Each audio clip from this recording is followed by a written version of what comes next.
So that's why my wife couldn't join us tonight. She's at home. She was feeling a little bit tired. Really? She's been 9 months months pregnant. yeah. Probably sympathetic to that. Stay away from that. Well, listen, I won't be too long. I think Stacy had invited me here just so I could introduce myself. I haven't met a lot of you, either kind of before I was in this position or since. And so I wanted to take a minute just to let you know who I am, some of the things that I've been focused on, and I think we may have time for just a couple of questions. No, we have, yeah, too, we're if good. you want to, so we can do some of that as well.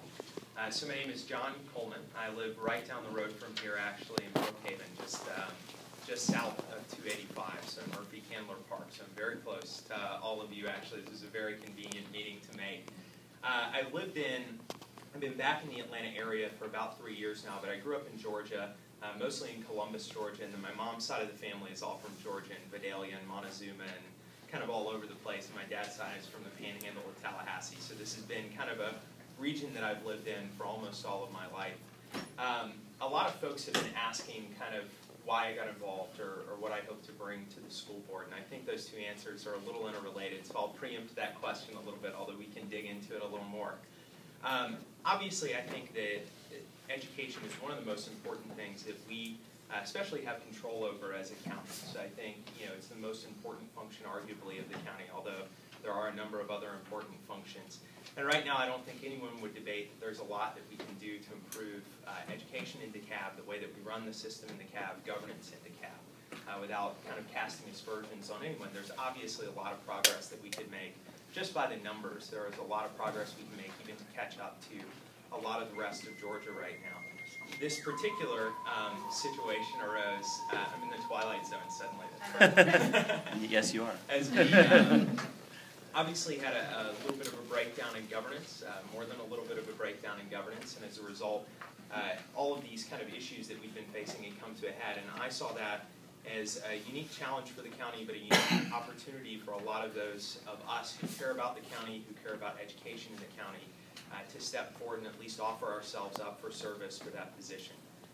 I'm interested in education. I think a lot of folks asked immediately if we had kids in the system. As we noted, my first is on the way, so I have a long-term interest in the health of the system for sure, as my son is born in a few weeks. But I also have a pretty long-standing interest in education and in serving the community as well. And this is an issue, a set of issues at least, that I've been concerned with most of my life. I did a graduate degree in public policy for a couple of years. My wife actually has a graduate degree in education, so she's certainly the brains of the operation.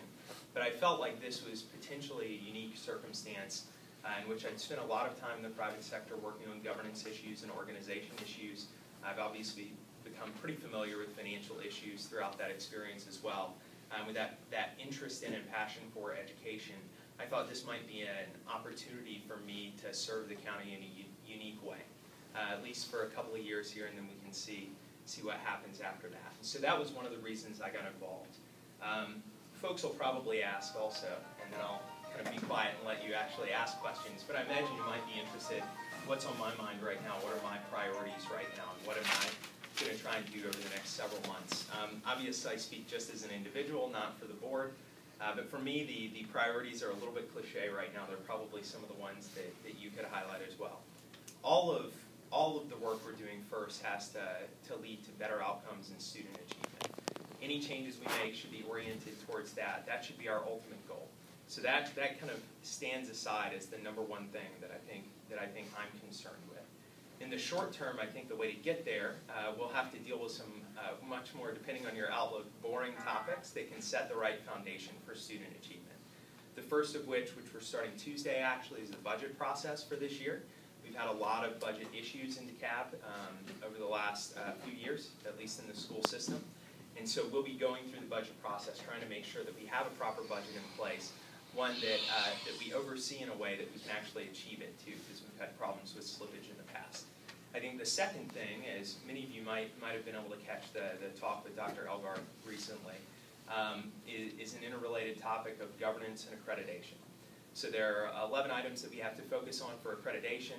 At least, I think 5, depending on how you define it, probably 5 or 6 of those are governance-oriented and more the board's responsibility. And so we really have to focus on making sure that we've set the right foundation to to regain accreditation. Dr. Elgart noted that won't be by the end of the year probably. That'll probably be a multi-year process, but we want to get the trajectory right so that we're making progress consistently by the end of the year and that we get accreditation within the next 2 or 3 years, I think was the prediction he gave us. In doing so, we've also got to establish what I view as long-term governance principles that will help the county and the school system. As a board, there are things we should be involved in and shouldn't be involved in, and we should set pretty clear rules about the way in which we're engaging the community, the school systems, the issues we're focused on, et cetera. And so I think in the process of addressing those accreditation concerns, we're also interested in focusing on governance.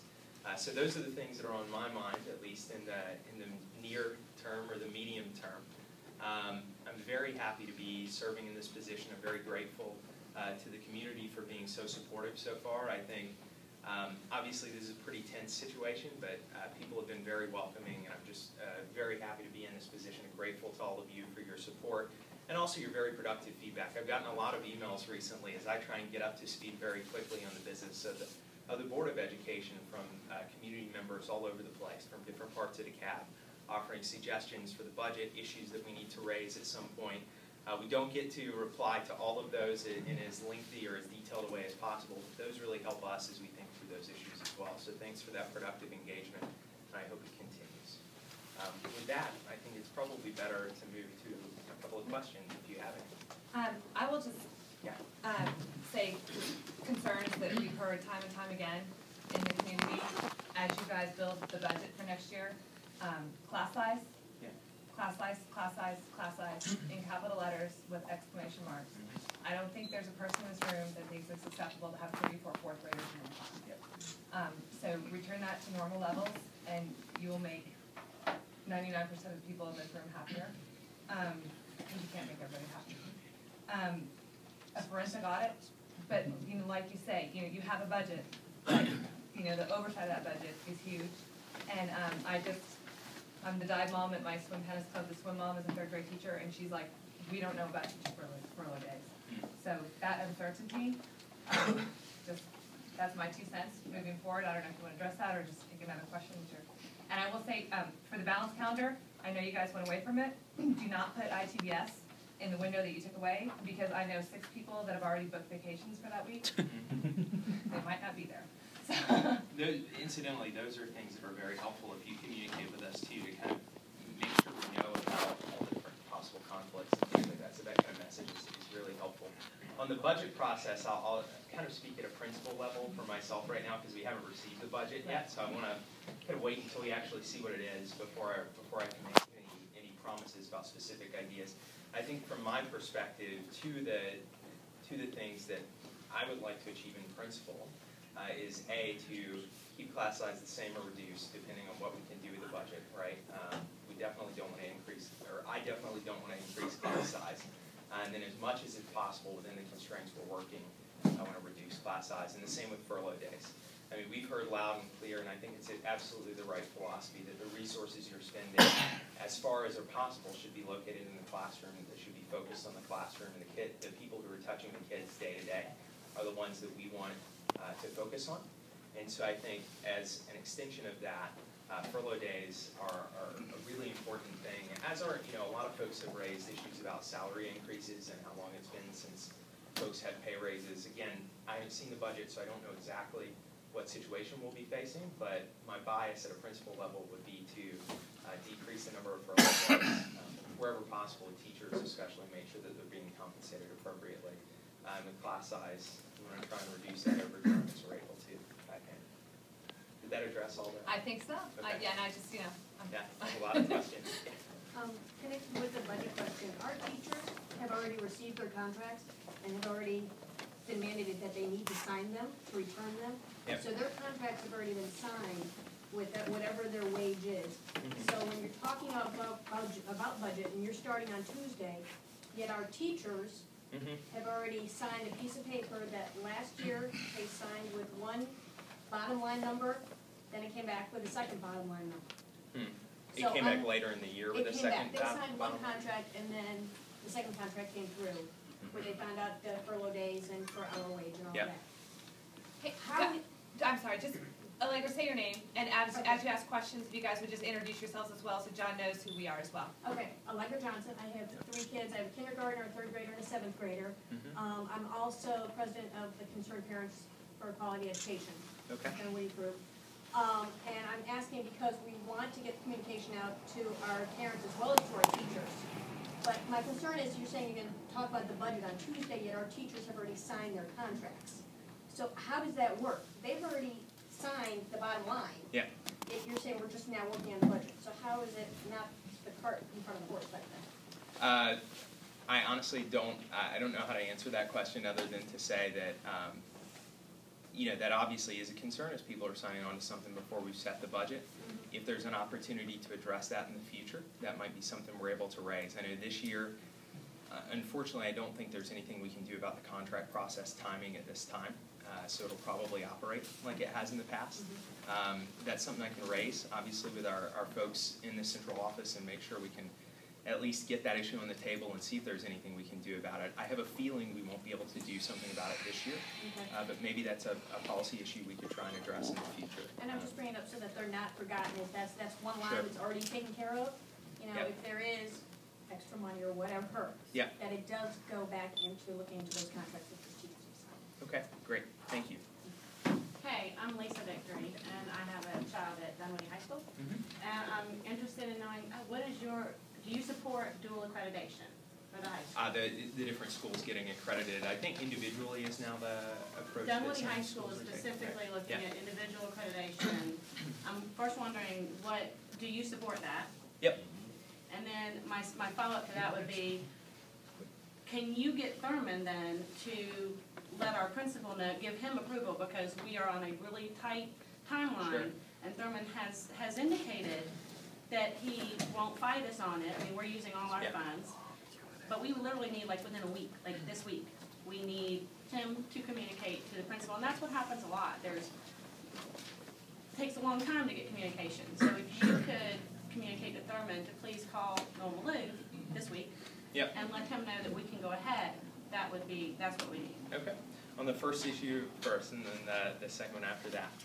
Again, this is my personal opinion. I can't speak for the Board of Education at all. That's our parents' responsibility. Personally, from what I know of it, I have no issue with dual accreditation. I think, you guys are in a tough spot, especially the accreditation downgrade or whatever you want to call it from DeKalb. And so, for me, I think if the community takes an active role and tries to proactively do something about that, I view that as a positive thing, so I don't have any issue with that.